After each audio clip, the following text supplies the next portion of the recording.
Shall we go episode 3? Yeah, Hotel Reverie. Now, I don't want to be that kind of reviewer, but Hotel Reverie did put me to sleep. Did it? I did not enjoy this one as much. Oh, that's a shame, because I quite enjoyed it. On paper, a ton of stuff.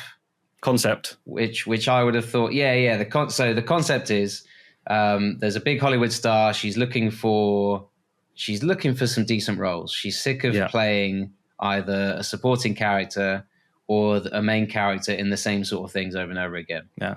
Oh, she's always a prison escape. Or like suffering in some way. Yeah. She wants to play a dynamic character who doesn't have to go through. She's been typecasted. Yeah. Way too much by Hollywood, and instead she wants to be Humphrey Bogart. Yes. Yeah. Did you get it that it was supposed to be Casablanca? But so on the other side of it, there's this studio, movie Frankly, studio. Charlie Brooker, I don't give a damn. I don't. What was the technology? Redream, isn't it? Redream. Yeah. I think it's called Redream or something like that.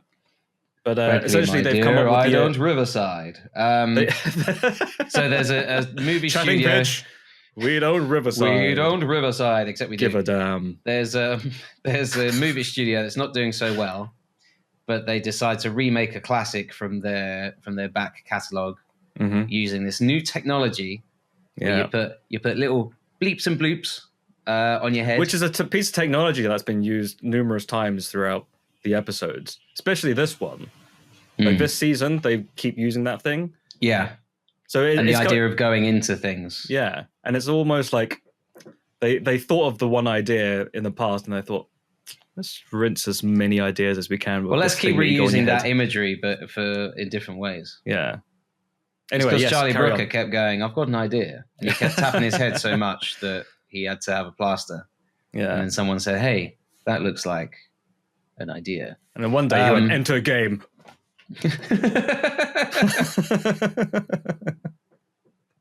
Yeah, and then he came out and was like, "Oh, what was that?" Oh, turns out I've been in game for hours. Anyway, that's how he gets all his ideas. He goes like, "Enter game," and then he's having a slight meltdown.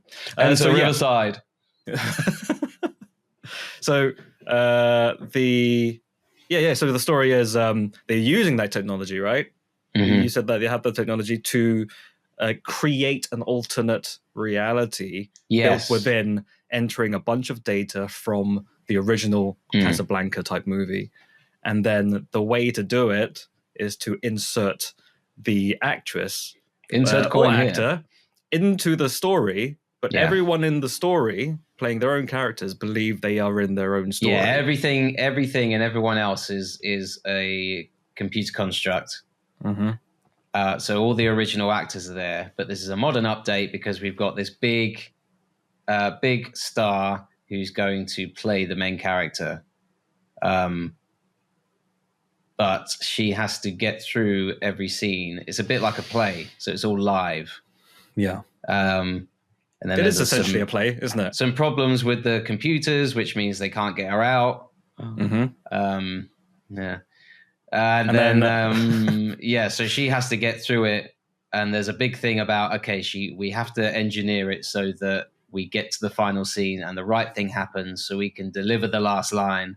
Mm-hmm. And then the end credits will be cued when the last line is said, but we have to get there first. So there's like some of the stuff I did like. There was like plot holes, and then you had the writer character who was, I found it quite funny, the one who was on the fly trying to come up with new ideas. Yeah. So, for example, for those people who haven't seen it, this isn't really a massive spoiler. So there's a bit in the original film where the two characters they bond over the fact that the guy plays the piano really, really well, and the woman gets very emotional and she leaves the place, and they bond over that. But then the updated version, the actor, she can't play the piano, so she just sits there and like plays chopsticks and instead of Claire de Lune. And it means that the computer construct that's supposed to be all emotional and like falling in love with her character, just doesn't get it because she's why are you sitting there playing the piano so terribly? So they have to come up with ways on the fly. Okay, how do we make this character fall in love? And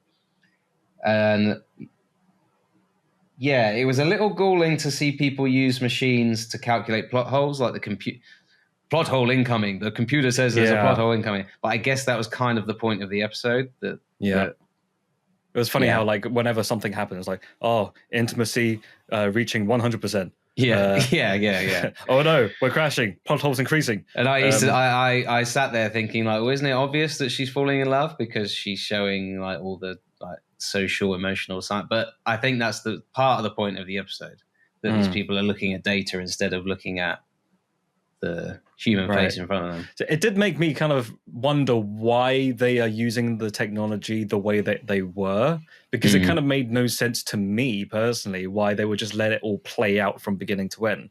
Because surely things will go wrong and you have to go back to the beginning and reset, right? Yes. So it's almost like, are they doing it like they're playing a game?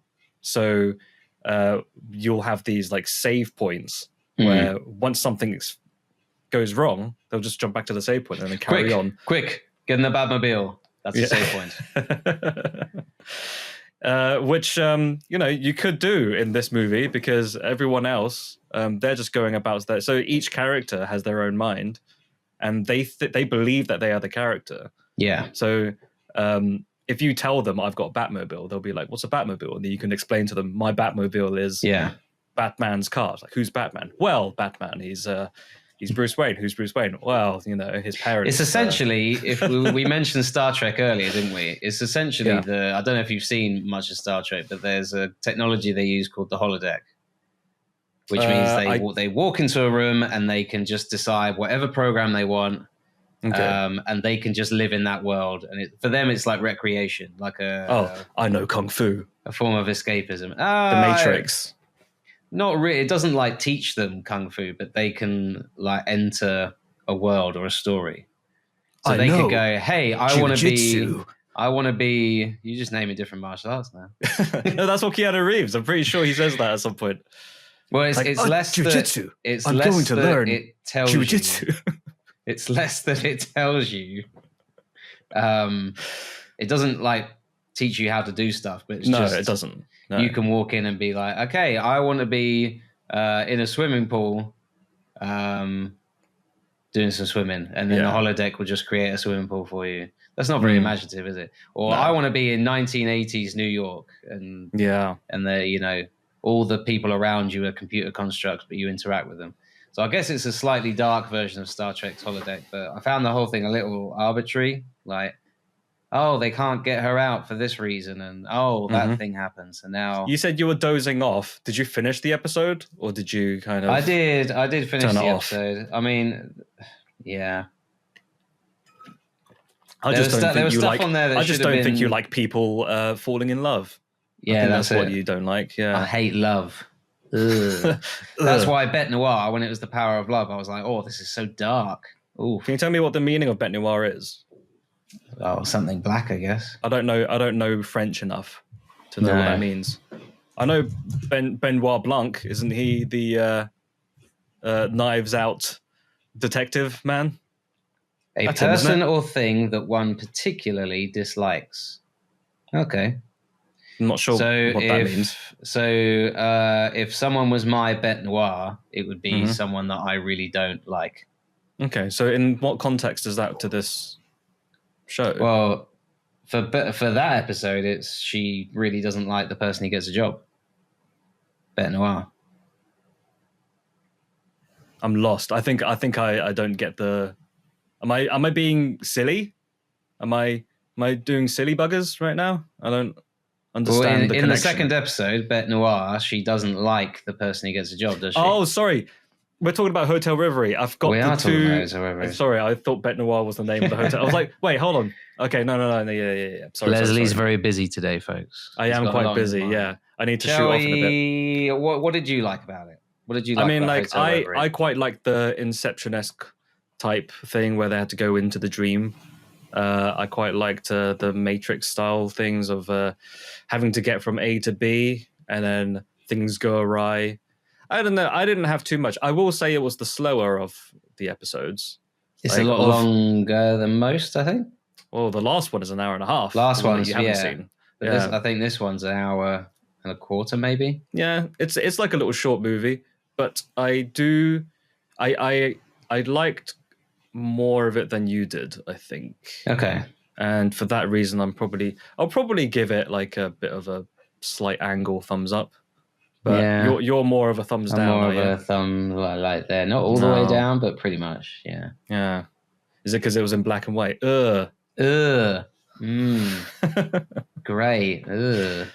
Chatting Pitch has been brought to you by Leslie Way and Matthew D. Smith. If you enjoyed this episode, feel free to listen to others and maybe even subscribe. You can follow us on the website, formerly known as Twitter. Listen to us on Spotify or wherever else you listen to podcasts. Leslie and Matthew have their own side hustles as well. Feel free to check out Leslie's YouTube channel or Matthew's Medium blog. Links in the description. If you want anything else, we might have other links in the description if we think of anything interesting to add. Thank you for listening. I love you.